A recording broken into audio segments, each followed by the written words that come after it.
சிவாய நம.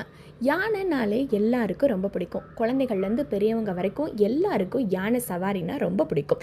இந்த யானை கருப்பு கலருங்கிறது நமக்கு தெரியும். ஆனால் இதோட முன்னால் இருக்கக்கூடிய வெள்ளை யானை, அதாவது இந்திரனின் ஐராவதம், இந்த ஐராவதம் வெண்மையாக நீண்ட தந்தங்களை உடையதாக இருந்துச்சான். ஆனால் அது எப்படி மாறுச்சுங்கிறது தான் நம்ம இன்னைக்கு பார்க்க போகிறோம். நம்ம கணபதி பகவானுக்கு முதல்ல வணக்கத்தை தெரிவிச்சுக்கலாம். இந்த ஐராவதம் வெள்ளை யானை சிவபெருமானின் பக்தனான துருதுஷ்ரா முனிவர் ரொம்பவே பக்தியாக சிவபெருமானை வணங்கி சிவபெருமானின் சிரசிலிருந்து எடுக்கப்பட்ட அழகான ஒரு தாமரை பூவை இந்திரனுக்கு பரிசு அளிப்பதற்காக இந்திரலோகத்துக்கு வந்திருந்தாராம். அப்போது சிவபெருமானின் சிரசிலிருந்து வந்ததுன்னா அது எவ்வளோ ஒரு சிறப்பு வாய்ந்தது.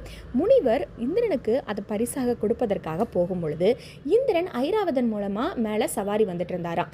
இந்திரனோட கையில் முனிவர் அந்த தாமரை பூவை கொடுத்த உடனே ஐராவதம் என்ன செஞ்சுதான் தெரியுமா?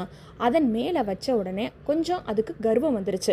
நாம தான் இந்திரனுக்கே சுமந்து கொள்ளக்கூடிய மிகப்பெரிய பலசாலியான அற்புதமான யானையாச்சேன்னு சொல்லி தன்னோட தும்பிக்கையிலிருந்து அந்த சிரசில் இருக்கக்கூடிய அற்புதமான சிவபெருமானின் தாமரை பூவை கீழே போட்டு காலால் நசுக்கிருச்சான்.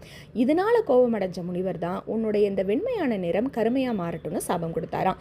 சிவபெருமானை கட்டாயம் வணங்குவோம், நிச்சயம் நன்மை கிடைக்கும்.